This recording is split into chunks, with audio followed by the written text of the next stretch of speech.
Progressive presents Adjusting to the Suburbs. You just bought a home in the suburbs, but no one told you about all the birds, specifically this one, who seems to be calling out Roy. Roy. But who exactly is Roy? And why doesn't he ever respond? Maybe Roy is just bird speak for save with Progressive by bundling your home and auto. I guess until Roy answers, we'll never know. Progressive Casualty Insurance Company. Coverage provided and serviced by affiliates and third-party insurers.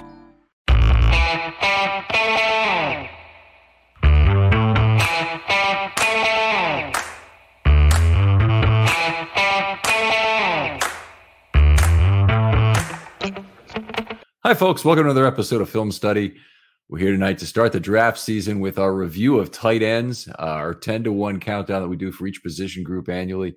Joining me for this show is Alec Poulianis of One Winning Pod. Alec, how you doing? Doing great, Ken. I love looking at tight ends. It's my guilty pleasure. Even if the Ravens don't have a huge need, I'll always pay attention to the class.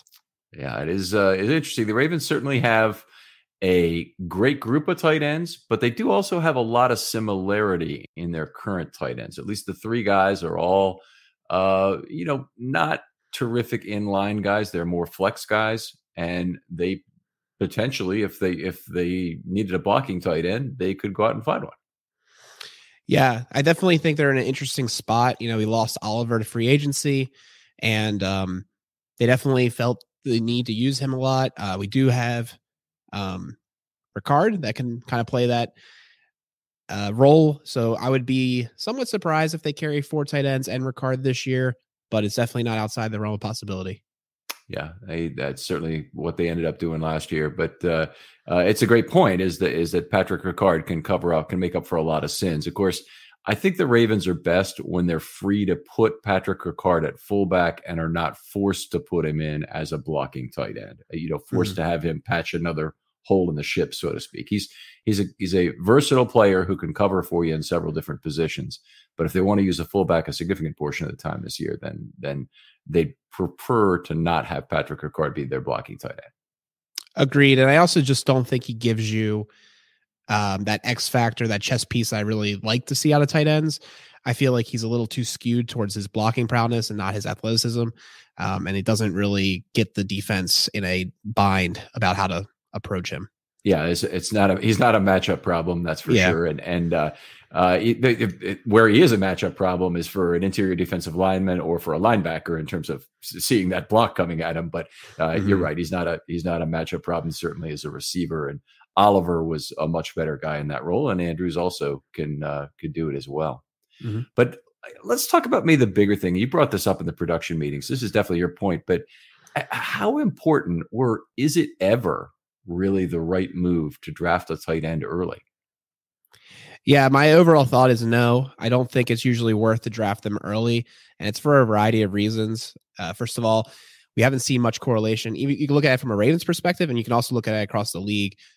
Typically, when the Ravens draft tight ends, they draft two, and the second one's the better of the two. That's been very consistent in their history. Mm-hmm. And then also, if you look at even the best tight ends in the league, where they came from, they're usually later round guys, mid-round guys. They're not huge draft pedigrees. And also, even the ones that are supposed to be good tight ends usually take at least 1 year to develop, maybe even 2 or 3. And when you think about a rookie contract, you got to get value in those first 4 years, particularly for these late round guys. And you're looking at maybe 1.5, 2 years of production. Yeah, you mean like the early round guys? You really need to get a year. Oh yeah, the early round guys. I mean, you need that production, and then you usually don't get it. You're burning almost guaranteed a year. Even the best tight ends, the first year is not great. Hayden Hurst had a lot of positive qualities coming out of school, but he had some really terrible negative qualities. Also, he's old.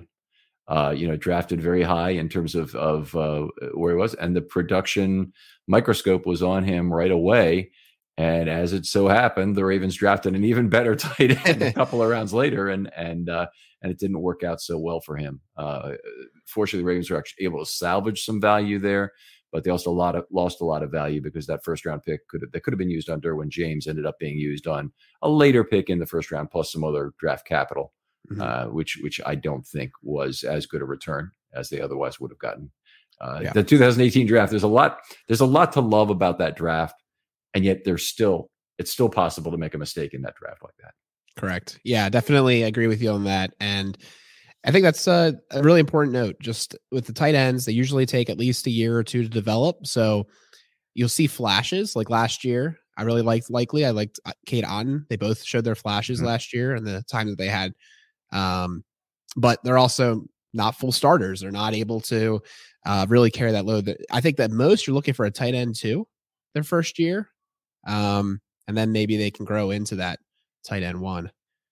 Yeah, I don't really see a guy with the Ravens' very deep tight end group, and having Kolar, who we certainly will expect new things out of, and having Likely that we expect to take a step forward and more define what his role is in the offense. I think, is he going to be a move guy? Is he going to be a flex guy? Is he going to change to really be a wide receiver because the team is so shorthanded there? And then obviously they need a return to Andrews that is going to do at least a couple of things. Give him more opportunity in space, and give him less of the marginal targets that have really been hurting his productivity the last few years, since 2019. And his yards per target have been dropping, and it's really something that is a function of him being Lamar's bailout guy. So it's got to change with both wide receivers who can take the cover off the defense, and hopefully Aguilar is that guy, especially given all they gave up to get him, and Bateman can be some of that. But also, just they need other productivity from other receivers, and they need still that good deception from the passing game in general, and maybe better play action. But I think I'm like you in this regard, that I think a blocking tight end is something that the Ravens need a little more. And in my rankings, I definitely favored some of the blocking tight ends to a higher degree because of that. Interesting. I kind of looked at it usually a little differently. I always look for their fundamentals for blocking, but given the fact that I always expect to take it a year for them to get that extra strength, a year for them to get up to speed and maybe learn how to take those pursuits, I usually tend to want to get a guy that I think has more athleticism, more of the pass catching chops, and then hope they'll be able to develop it rather than take the higher floor guy. That's usually how I at least rank these guys.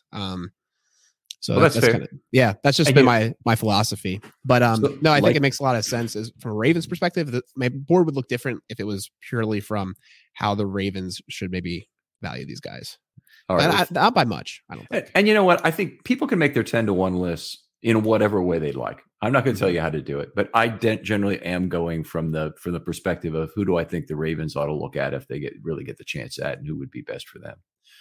But I would agree with that. Well, let's get into it here, because we're each doing a 10-to-1, and we'll do this in the same way we normally do. You're the guest. Go first with your number 10 guy. If my number 10 guy is different, I'll bring him up. Sure. My number 10 is Payne Durham out of Purdue, 6'5", 258. He just is very much a QB's best friend. He's kind of dynamic to getting the ball, but not so dynamic after the catch. Like, he definitely has a relentlessness to, get the ball out of the air, make the catch. But he just lacks that athleticism after it. Fluid route runner for sure. Definitely seems to be savvy in space. And he's very physical as a blocker, which I like to see as well. So I like this guy. I think he, in my opinion, even the 10th tight end could be a journeyman, productive tight end in this league. And I think that's a great thing for anyone who's looking for a tight end. I think there are qualities there that'll lead you to believe he'll be a decent blocker in the NFL, but he dropped off my charts, including my honorable mention, just because he just has too little speed. And at 487 in a 40, he's really slower than Tyler Linderbaum, say. Wow. and not insignificantly so. So it's just didn't really have great explosiveness metrics either. Those vertical jump is decent at 34 and change, but a guy who fine Big Ten abilities, I think he'll really struggle at the NFL level. And if he's going to make it, he'll be a guy who becomes like a Tomlinson, like a guy who hangs around, plays a lot of good special teams, does whatever the team asks him to, and is good with 8 to 12 receptions a season kind of thing. I don't think he's going to be somebody's a guy that gets pushed into a significant receiving role for any NFL team. No, for sure. Yeah, I agree with that. I think he would be a surprise fill-in for injury that wasn't as bad as you might have thought. Yeah, there you go. That's probably fair. I'll give you my number 10 guys, Brenton Strange of Penn State, 6'4", 253, a 4.7 40, which at tight end, we have to moderate our expectations, but there are a lot of guys between about 4.55 and 4.70 this year, and some of them really good. Strange is just about the right age. He'll be 23 in December. So there's a lot of these 5-year COVID guys. So it's really important to take a look at age in this year's draft, every position, not just tight end. So that's a concern. Above average athlete kind of across the board for him. What I thought in seeing him play with Clifford at Penn State was a guy who really had good extended play looks. Like a lot of the nice plays that he made were on plays where there was an extension. He's a bigger guy, usually pretty short targets, doesn't knock you off, knock your socks off in terms of yards per target, which is, as I always tell people, the most important statistic for any receiving position. Is a good ability to disappear, doesn't seem to give up on the play. That obviously is a good thing to do if you're going to be an extended play guy. I thought really good after the catch ability, good contact balance. He's, obviously a lot of that comes with being a tight end. One of the things about him I really didn't like is he's a hurdler, and there's going to be about 3 guys in this tight end group who have this compulsive hurdling thing. And tacklers like to go low on tight ends, and tight ends are the position that likes to hurdle. Hurdles. If anybody ever did a study of this, I think they'd find it's a high percentage of fumbles and injuries on those plays. And I wish that they would just have tight ends stop doing it. You want to dive? That's okay. Hurdle, not okay. And there would be a very limited set of opportunities where you needed that extra yardage. Most of the time, I'd see it, first or second down, hurdling in the open field for extra yardage. It makes a 9-yard gain into a 14-yard gain when it really works out, and when it doesn't, it's a fumble. So it's not that exciting to me. I had a couple more things about Strange, but you can jump in here if you had anything. I mean, I definitely can see his ability to kind of earn the yards in front of him. That's definitely a trait of his. He did not make my list, but he was definitely an honorable mention. I guess he definitely is one of those more H-back types, in my opinion. When I look at his frame and the way he plays. Yeah, and that kind of versatility is actually more of what the Ravens would. It was a deciding factor in him getting on the list. There's another guy I liked that I really had to make a choice between these two to be my number 10 guy. But receptions and yards improved every year. He's got 70 career receptions and 11 touchdowns, which kind of speaks big play threat, but he's not. He's really more of a red zone guy. His yards per target are below 9 for his career, which it wouldn't be terrible in the NFL. But it will be worse in the NFL for a lot of reasons. He's a higher level competition, obviously, but also just defenders are better and there are less mistakes made in the secondary. If you look at college yards per target, the variation in those numbers are much greater. Some of that's variation in the competition level you're against, but look at Alabama's players, for instance, year after year, and they have a bunch of 10 yards per reception guy, or 10 yards per target guy, I should say, whereas yards per target at 10.0, extremely rare in the NFL. So it wouldn't be something that I would expect. Nice thick body with Brenton Strange and a guy I think will be a decent in-line blocker. But here's the kicker: that the one thing that I'm a little concerned about, he's a very short arm player, 31 and an eighth, and that'll give him some trouble as a blocker. Mm-hmm. Yeah, one of the top prospects also is an interesting from the arm length perspective. So yeah, I definitely I can see why you would like him too. But yeah, like I said, he did not make my list. All right. Let's hear your number 9 guy. So number 9, I feel like I should be higher on him, but it is what it is. 9 for me is Tucker Kraft, 6'5", 255, South Dakota. For me, I really liked what I saw from his blocking. He keeps his feet moving. He also was pretty good at tracking the ball, but his hands were inconsistent, which I didn't love. Even though that he had good hands in contested catches, which is always a fun one. When he really had to concentrate, it felt like he, was almost better. So yeah, I know he's a lot higher on most people's boards. Just for me, I wasn't quite seeing it. Not the most explosive guy either. All right, I had him at number 7, so I don't think there's that much difference here. I know there are some people who like him maybe in the second or third round. He's got the basic measurables at a decent level, solid to above average across the board. What I kind of liked about him is he's an active blocker, and he's not really a finisher. And while that might seem like it's a negative, I don't really think it is for a tight end. When you get into level 2 or 3, the thing I want from him is what Miles Boykin gave the Ravens is I want a guy who positions his feet well continuously against a smaller man and doesn't try and overpower. Look, we know you can overpower a young guy. I want to make sure you don't lunge in and miss the smaller guy because they can be very elusive. So good use of his hands, I thought there. And I think he'll be a guy who could be a good blocker at the NFL level, but he's a level 2, level 3 blocker, definitely not an inline guy.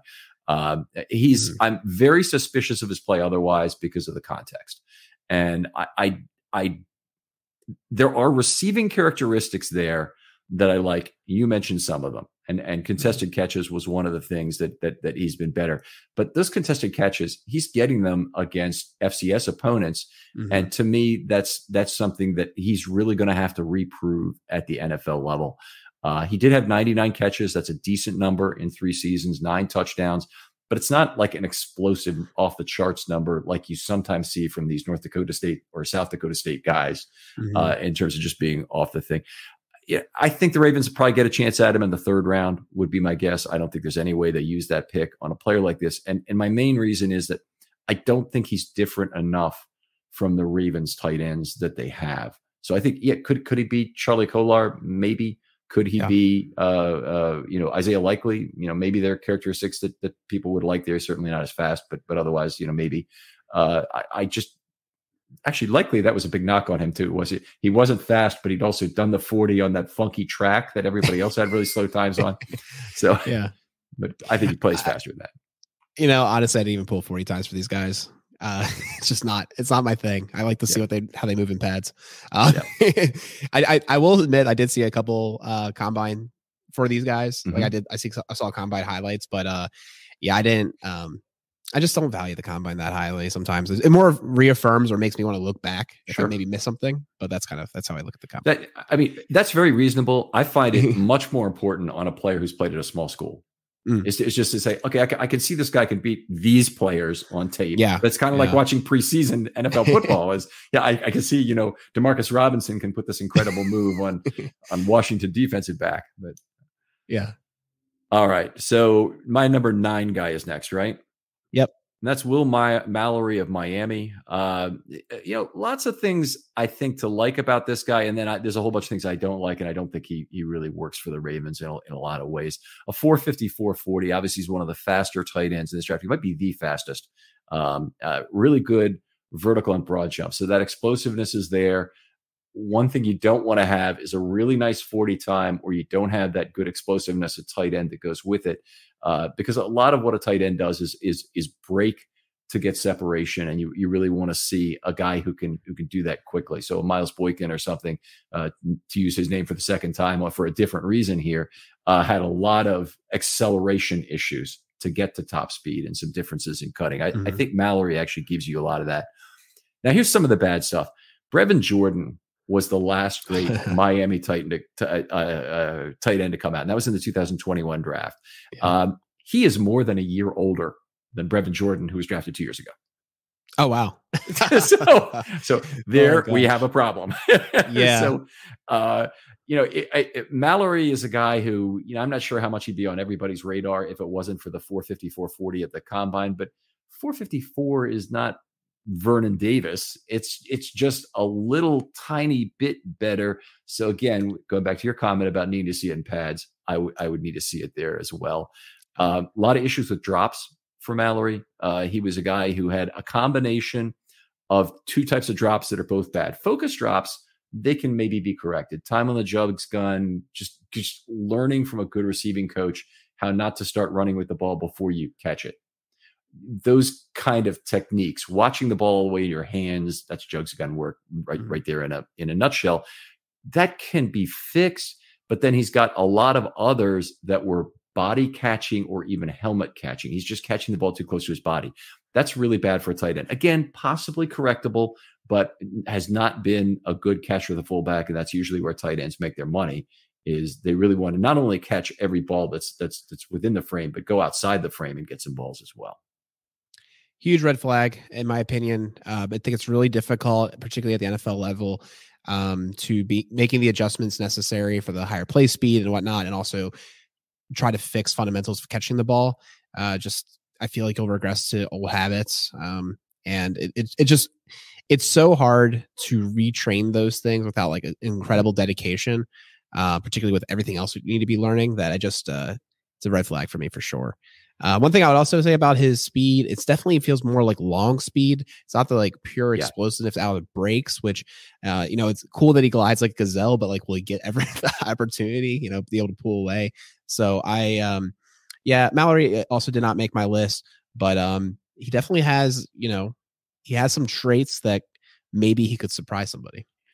Yeah, it wouldn't shock me, but I think he really fits more as a big slot receiver for somebody, and he's definitely not an inline blocker again. And there's a bunch of these guys towards the bottom of my top 10 who are in that category, but can catch the football most of the time, including Mallory, who might make a good big slot receiver. The Ravens don't have room for that. The Ravens already have, three tight ends who are essentially big slot receivers.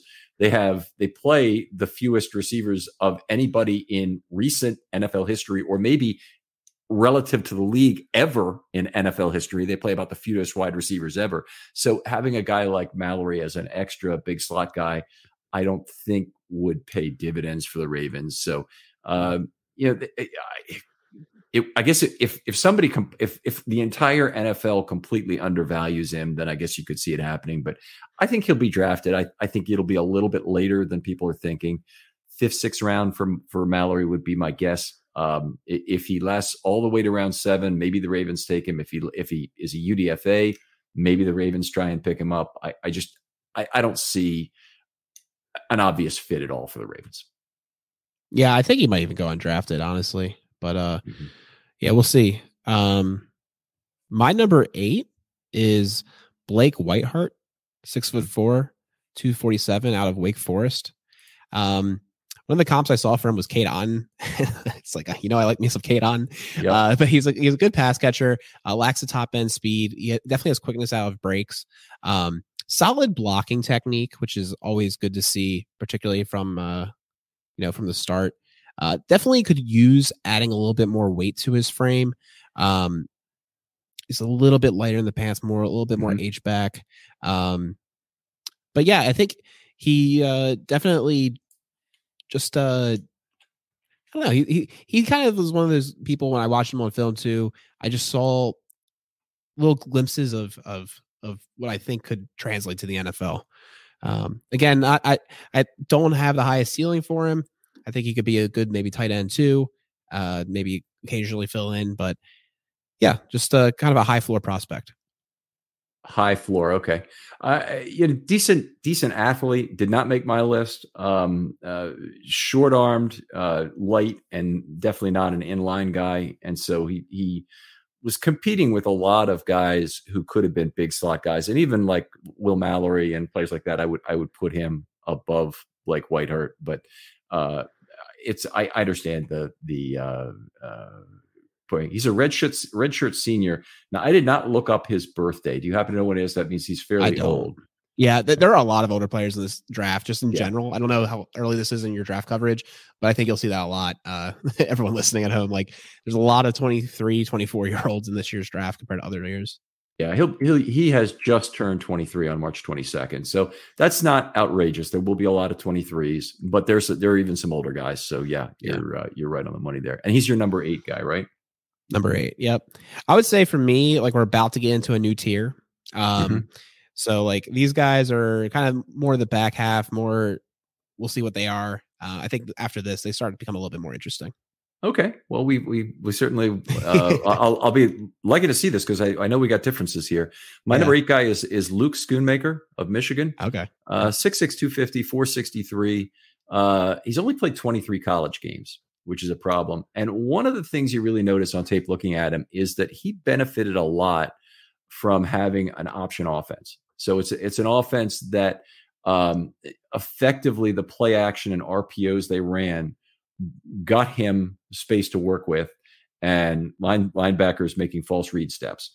And that's great for a tight end. And if you can duplicate that at the NFL level, that's terrific. Schoonmaker, because of his size, a better chance to be a good inline blocker. I think that if that's got to be his calling card at the NFL level, because if he's not able to do that, then I don't think his receiving skills are going to be enough on their own. But if he could be a guy who could both block for the run and be a play action tight end, then he's got value, and he even has value to a team like the Ravens. So his size was kind of, to me, just what the Ravens kind of might be looking for. Speed is in the very solid range for this tight end group. I think, again, he's a later round guy for the Ravens, and I don't know that he'll last that long with all the NFL needs.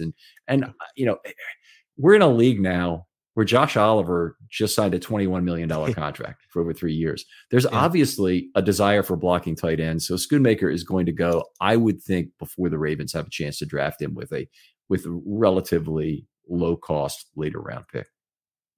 Agreed. Yeah. He's actually my number 4. And I consider him quite highly, almost be out my number 3. I really like him. I think that he has a good first step, good all around blocker. And like you said, it's interesting at Michigan, he didn't have a lot of opportunities to run routes, but when he did, he was able to find space in short areas. I thought he had a pretty good effectiveness at the stem of his routes. And I think the other thing that's nice about him is that because he has the good blocking fundamentals, I believe that he'll be able to immediately get playing time with it, which is always nice to see, the ability for them to get on the field earlier. Yeah, I would be thrilled if the Ravens found a way to get him at value, but I do think he'll get drafted when we still have much higher needs and maybe honestly better players on the board too, not just even from a tight end perspective. It's a great point about early playing time for blocking tight ends, and it shows up every year. Eric Tomlinson got a ton of snaps for the Baltimore Ravens in the years he was here, despite the fact that he almost never saw the football. Josh Oliver, same thing in terms of getting a ton of snaps for the 22 Ravens. So they made their money doing that, and he certainly could be one of those guys. You're up at number 7, correct? Yeah. Yep. Number 7 for me is Luke Musgrave out of Oregon State, 6'5", 255, long strider, pretty good breaks. Definitely you don't see this often, but a special team standout. That was one of the things I read about him. I didn't really see it as often, but I did read about it. I think he also could add more weight to his frame. He just has like that prototypical frame. One thing I didn't love about him is he kind of went down at initial contact. He wasn't a great yak guy. But yeah, I think that's my high level thoughts on Luke Musgrave. So he has not done. He played Oregon State, has not played a lot of football. Total 47 college receptions in 20 games. So that's not a lot to go on in terms of receiving skills. But his size and speed combination is unusual at a tight end. To be 6'6", 250 and run 461 is a terrific combination. So if you look at the guy I consider near the top, and I won't say exactly where I have him ranked, but Michael Mayer is a complete polish guy, but a very thick-bodied tight end. It's a little bit different in the case of Musgrave because he's a little bit taller and a little bit thinner. But I agree with you. I think there's some additional pounds to be put on that frame. This is not a bad thing when I'm saying it. He comes to the NFL an unpolished product. He hasn't had a lot of receptions, hasn't had a lot of targets, frankly, in his entire career. I think he's still a moldable piece of clay. One thing I didn't check is his birthday. I meant to do that. Can you look that up for me? Sure. But he comes to the NFL with a chance to be molded into something different than what he is right now. He was my number 6 guy, so I liked him even better. And I think teams will have to decide how they view his injury history is the big red flag there. So they will do interviews, and work ethic will be one of the really key things they look for, and how coachable he is. Because a guy like this, he really doesn't have certainly the tape or the accomplishments already there. It's all about what he can become based on being a very good athlete and a just exactly the right size and speed for a tight end. So I think they'll look at that. But Michael Mayer is just the opposite. He's a pure polish guy.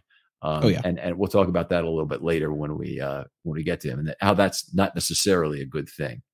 So anyway, unlikely to be in the Ravens range. I think Luke Musgrave actually gets taken much before the Ravens would consider a tight end. But this guy is one of the few guys who has a possibility to be a good inline blocker. Yep. So his birthday is September 2nd of 2000. He'll be 23 at the very beginning of the year. I definitely agree with you. I think he has that higher ceiling due to the rawness of his overall game.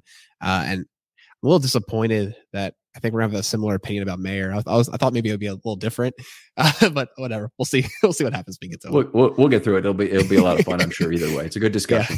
Yeah. My number 7 guy was Tucker Kraft, who you've already had earlier. Okay. So who's your number 6 guy? My number 6 was Sam Laporta, out of Iowa, 6'4", 249 pounds. Definitely more of the receiving tight end. He's able to make separation. You're able to see him adjust well to the ball. Progressive presents Adjusting to the Suburbs. I never really thought about tools until I bought a house in the suburbs. It's like this weird homeowner test if I need a tool for a project and don't have it. And my neighbor Ted loves to give me that look when I ask to borrow a pole saw. A year ago, I didn't even know pole saws existed. And now I gotta borrow one from Ted? What is happening? Anyway, when you save with Progressive by bundling your home and auto, that's the easy part of adjusting to the suburbs. Progressive Casualty Insurance Company, coverage provided in service by affiliates and third-party insurers. But unfortunately, again, his hands in traffic are a little inconsistent, and that's always a red flag for me. Like I was mentioning earlier, lacks the length in blocking, takes bad angles because of it. So this is definitely one of those guys where I'm hoping that he's able to improve his blocking in order to actually be serviceable at the NFL level, because otherwise he's just not as good of a slot receiver, essentially. Definitely would be a little bit of a project, but I think he has the traits to turn into a valuable prospect for a team. Yeah, I agree. He was number 4 on my list, and definitely someone I think that he could be a good player and a very balanced tight end. Frankly, he's had too many drops in college. Again, I look at that as a potentially correctable thing. It's a matter of how screwed up is the guy. Is he a natural double catcher of the football? A natural, that's generally pretty bad. That might be an eye thing. There could be a lot of problems. Catching the ball too close to the body, that can probably be corrected. So Will Mallory has that, and catching the ball outside the frame, as long as he's fearless in doing that, I'm good with it.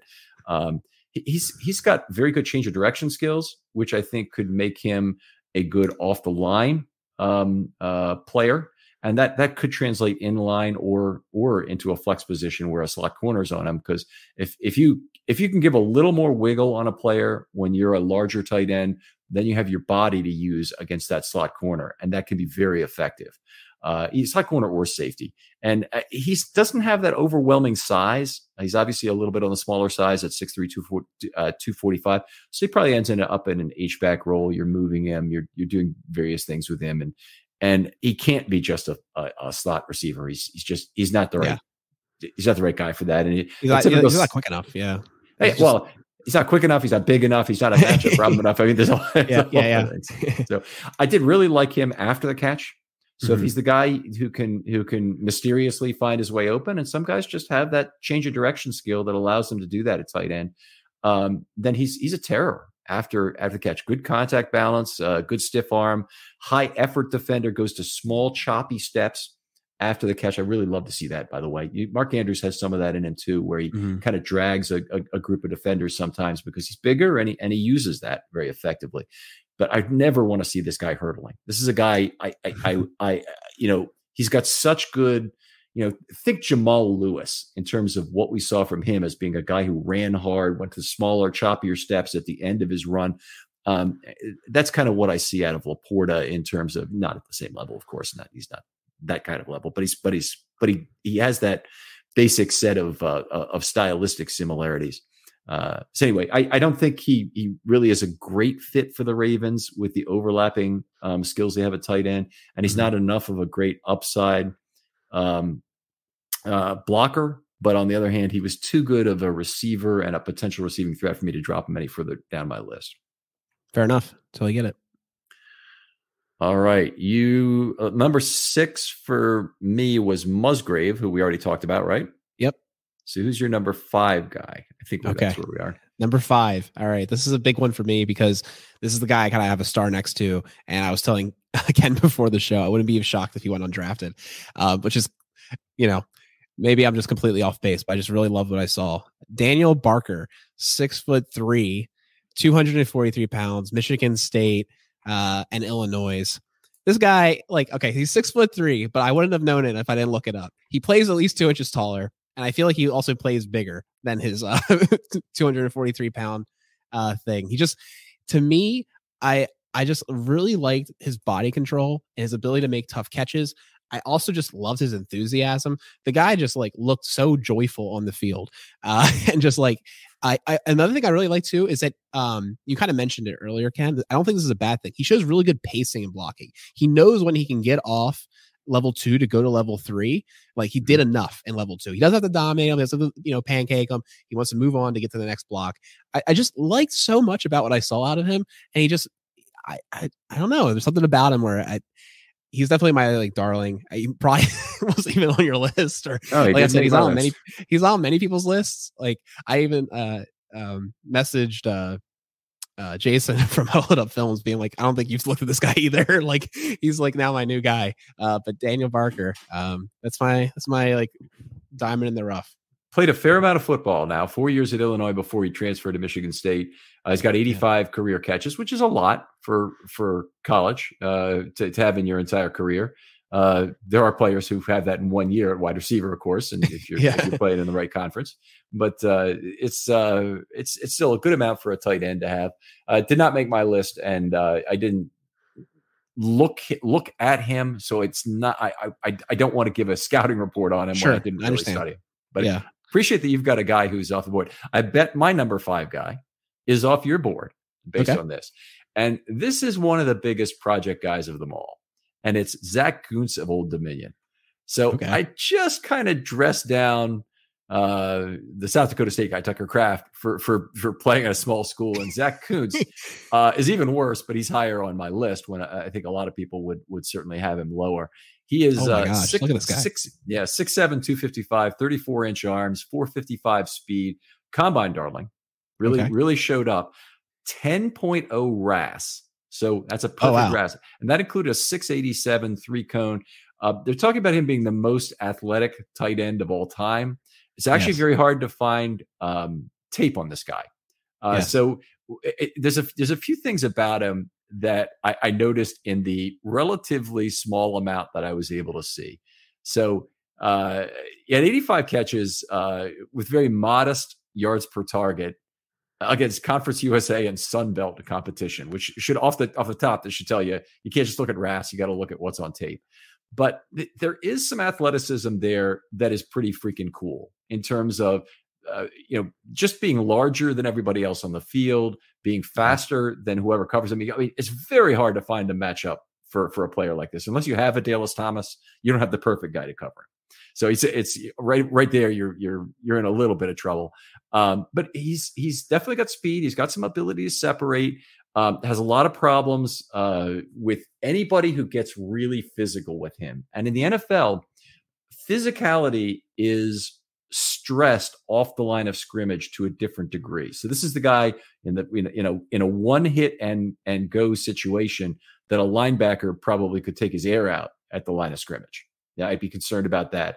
But on the other hand, there's definitely some intriguing receiving suggestions. He has absolutely no chance to be an inline blocker, even with 34 inches arms, which I obviously am very fond of. That's mostly for catch radius that it has value to him. It's not. It won't be at the line of scrimmage. He's complete fraud there. Yes, if they put him in the slot as a big slot, he's the one guy who I think the best comparison if you want to look at potential upside, and he's not he's probably not quite as great an athlete, is Darren Waller, as being a guy who would be a kind of hybrid tight end wide receiver type who ends up being a big slot.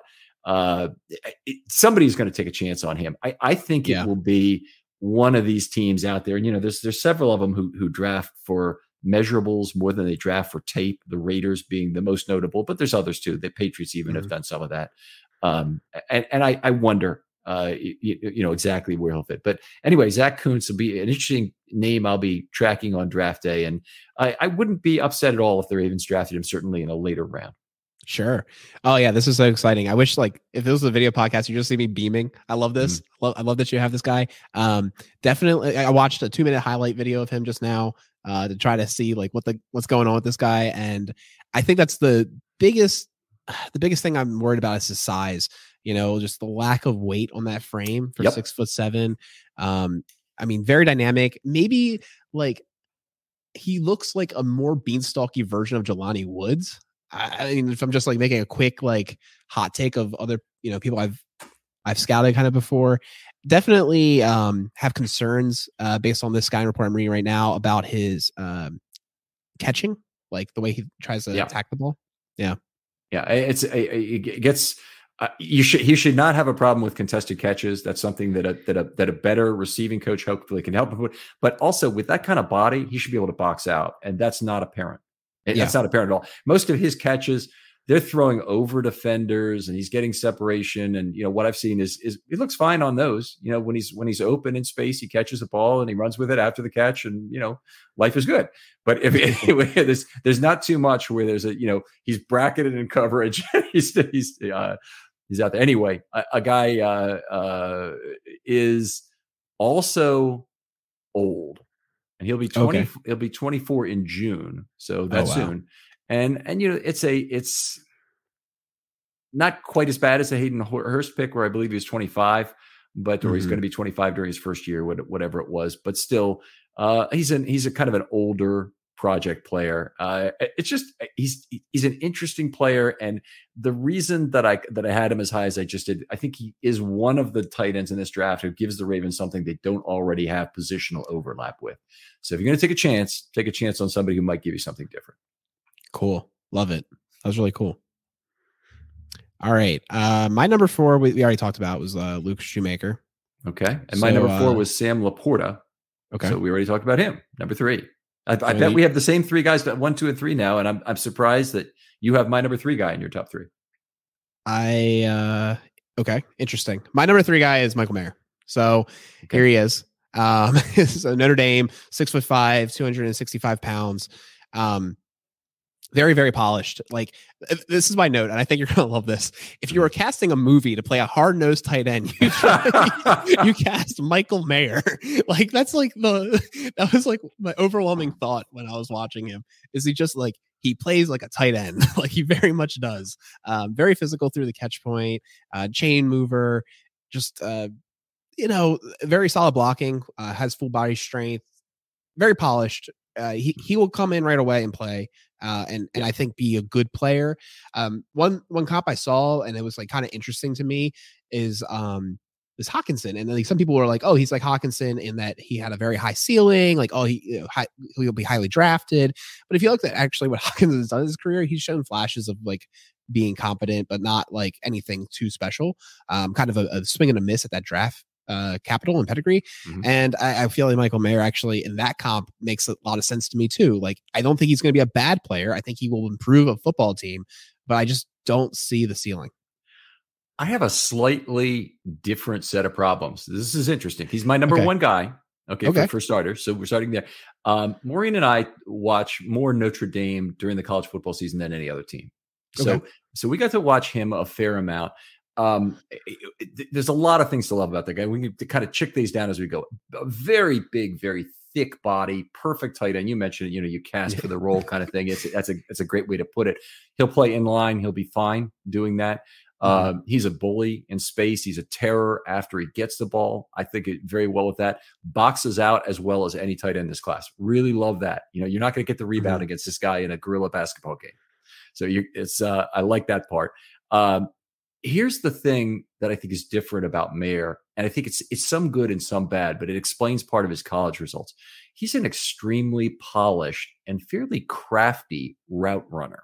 So he's a guy who can get to the top, have wiggle. He breaks well at the line of scrimmage. He loses people pretty quickly, and he does well in play action schemes. And all of that has served him extremely well in college. And so the question is, will he be able to translate a lot of that to the NFL level? I actually think there's a reasonable chance he can. But he is very polished. And it's kind of like Tyler Linderbaum was last year coming out of school, is that he's so polished at center, so polished in terms of his run blocking, that you've got to figure out, he's got to replicate that at the NFL level. And Tyler Linderbaum did as a run blocker, but then he also had some difficulties in college as a pass blocker and some difficulties with his length too. And those questions at this point remain unanswered for him. So it's with Mayer, I think it's a question of just replicating what he's actually good at. So he's only got half of that problem.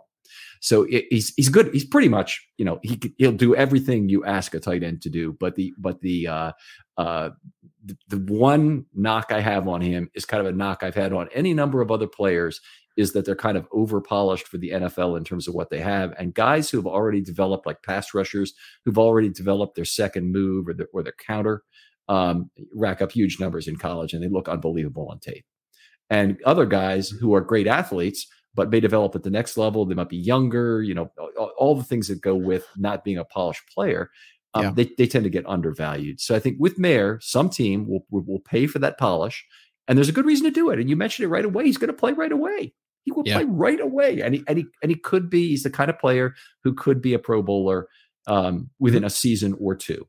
But he definitely is going to come with a high price tag. I think he probably goes at the end of the first round, early in the second. And we'll see how that works out. If he lasts much longer than that, and obviously if he lasted in the third round, the Ravens, I think, would probably consider very strongly taking him, given who he is. Yeah, he's a very interesting prospect. Shorter arms as well, 31-inch arms, and I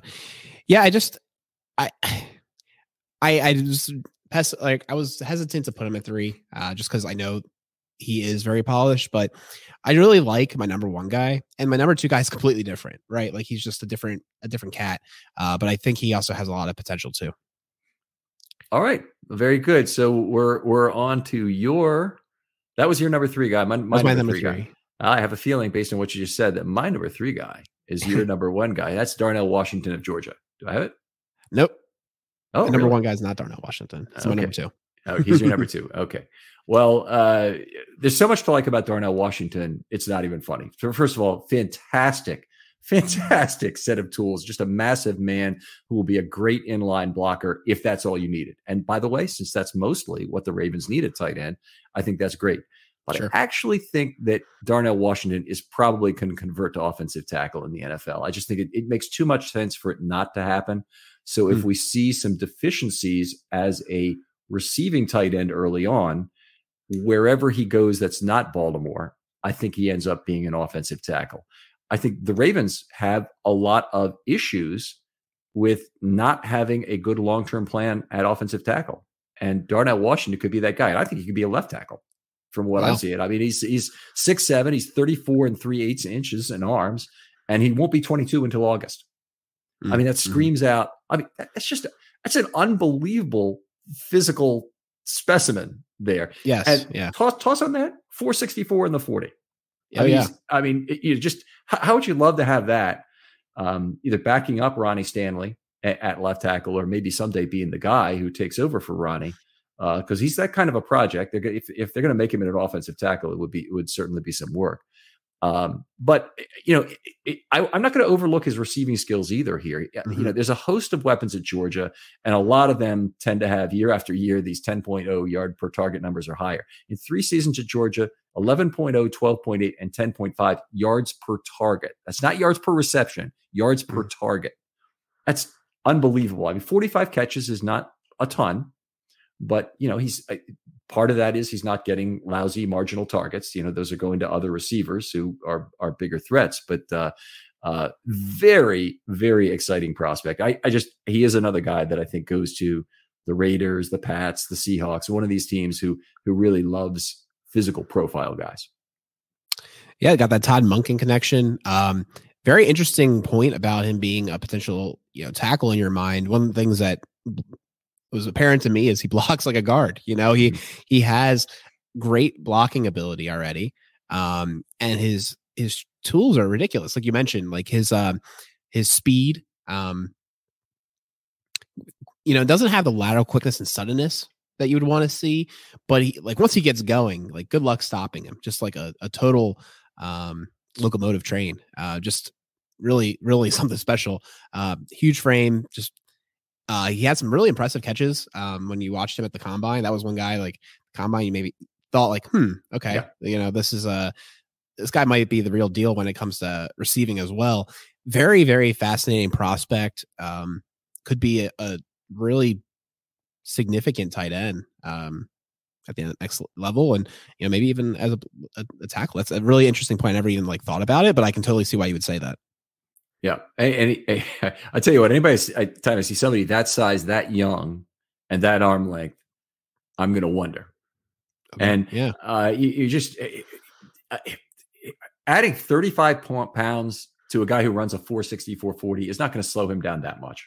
It's just not going to be that bad. He's not a guy who's 6'7" also. So I think if you wanted me to bet money on this, I would say it's probably over 40% that he ends up being an offensive tackle at some point in his NFL career. And we've seen that, we saw that from Crockett Gilmore trying to take a shot at the position. Didn't work out for him, but a lot of it happens more often than you would think with tight ends, that they make an attempt to shift. And I mean, Darnell Washington is he's the right size for it to start with. So it's not a stretch at all.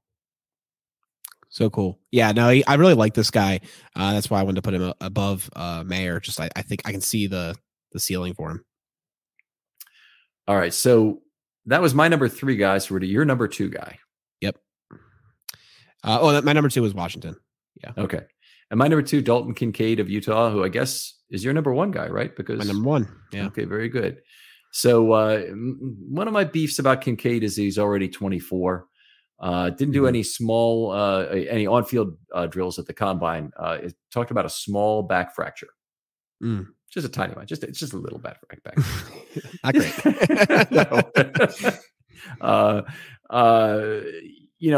He's a big slot receiver, flex tight end. I don't really see him as an inline guy, although I think he will be a high effort level 2 and level 3 blocker.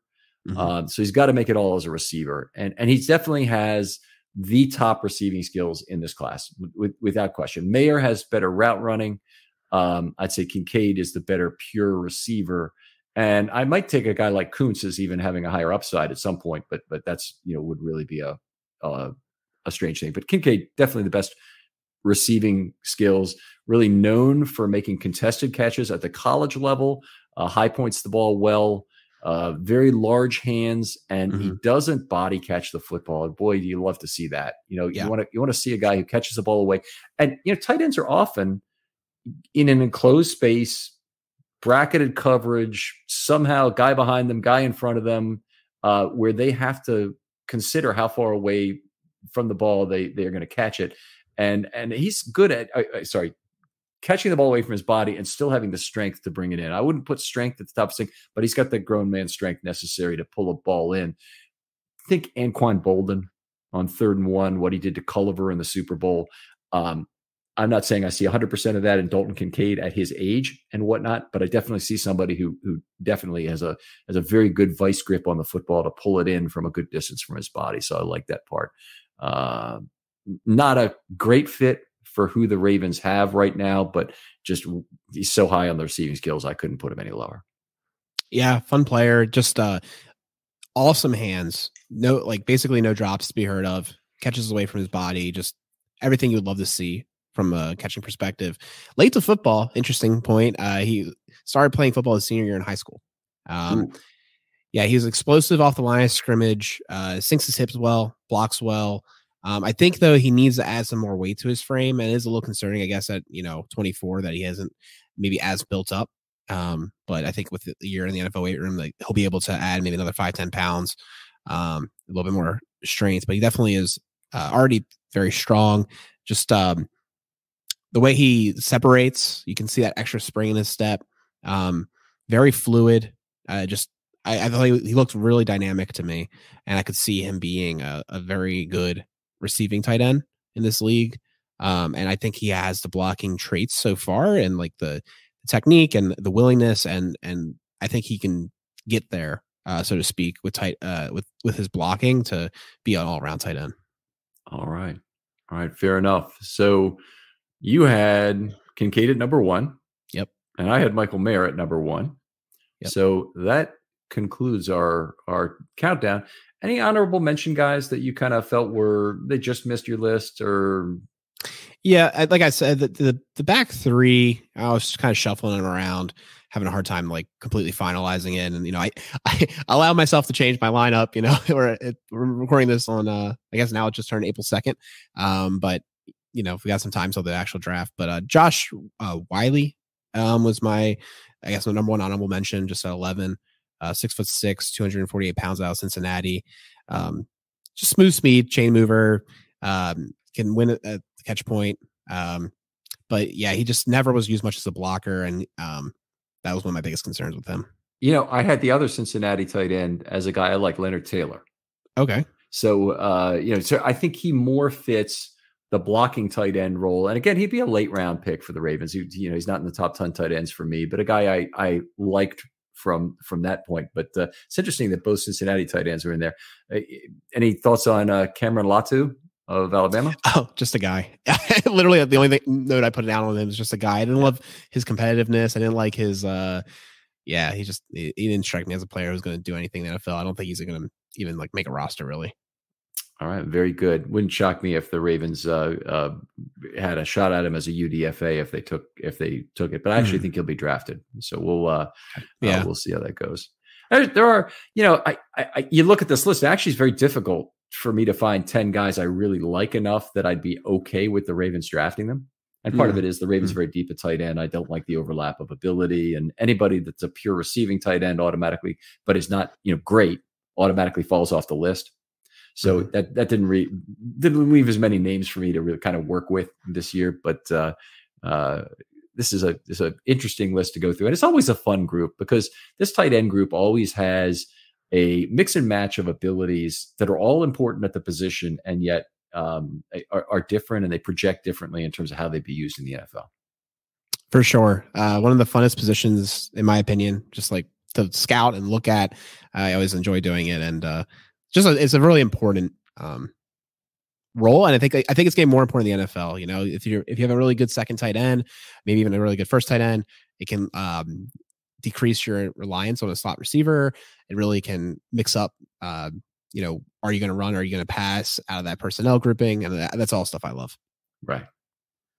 Well, let me toss one last question at you, which is, what is the percentage chance you think the Ravens draft a tight end anywhere in this draft? And I'm writing down my number right now. Sure. All right. I would say it's 7%. And it basically has to be like the perfect, super high up on their board, later round, looking like 5th or 6th round selection, where they just do not love anyone else on the board nearly as much. Maybe a Isaiah Likely-esque decision room kind of thing, where they just are like, yep, we're going to go for it kind of thing. I don't know who that player would be necessarily at that space, but I highly doubt it. Mm-hmm. I highly doubt it. Also, I said 15%, just because I think the Ravens go value over need. And by the way, those are the two competing things on draft day: is value and need. Those compete for your draft capital. Is if you got a player who's way undervalued, you want to take him. If you got a need player, you always want to take them, of course. But then those two characteristics are competing, and it's always possible that a value guy, particularly in the late rounds, can drop through. And I think it might be more likely this year. The Ravens are looking to a number of, let's say, UDFA slot corners that they like. And if they had 4 of them that they thought, we'd be indifferent to any of these four, and they could get two of them, say, to come to camp, or even if they can only get one to come to camp, honestly. I think that might fill their need there to have the backup slot corner, assuming they're going to start the year with Hamilton there, that they would really need. Yeah, I think personally, it's one of those things where I would like to see him take a swing with like a defensive lineman or something else with one of those later picks. I feel as though if they were to use this pick on a tight end, they almost surely got it as an extra pick. Like somewhere along the line, they traded back, got an extra pick, and they decided like they were willing to take a luxury pick. But I just don't think with the current amount of picks the Ravens have, that luxury picks are really in the cards. We got so many things to fill up, and so many other swings to take. So yeah, tight end, I think it's pretty low priority. They took 2 last year, so it just seems unlikely. Yeah, great point. And I think they'll they may trade down and get some extra picks, but I agree with you completely. Alec, always a great pleasure to talk football with you at all. And this particular topic's been a lot of fun. An hour has flown by, and it's been great. Tell folks where they can talk football with you online. Thanks, Ken. I really appreciate it. I had lots of fun talking tight ends with you. And you can talk football with me at One Winning Pod on Twitter. You find our podcast at onewinningpod.com. We'll be doing draft coverage soon. We're going to do our first episode this week about offensive prospects. Then we'll do a defensive prospects, kind of our players the Ravens should target, like favorite guys kind of thing. And then maybe one mock draft. We had fun with that last year with Cole Jackson. Maybe we'll do, I don't know if we'll be able to get him on again, but just kind of like playing all the roles in the room, head coach, EDC, coordinators, and talking through who's on the board and where we wanted to go kind of thing, and strategizing. It was just kind of a fun little exercise to do, war room style. All right. Very cool. And of course, we'll be looking forward to having you on the show on draft night. And at least I hope that works out this year for you. I don't want to speak. It'll be 3 a.m. for me. I'll be in the Netherlands, but I'm going to try to do it. Very cool. Very cool. So that's the plan. All right. Other folks out there, if you'd like to be on a film study short, and it can be either a That One Play episode or something else. Maybe it's something draft related. Hey, that's always great to always have some extra draft related content this time of year. DM me. They're always open on Twitter. Love to hear from you. I promise I'll get back to you right away. Alec, thanks again for coming on. Sure thing. And we'll talk to you next time on Film Study.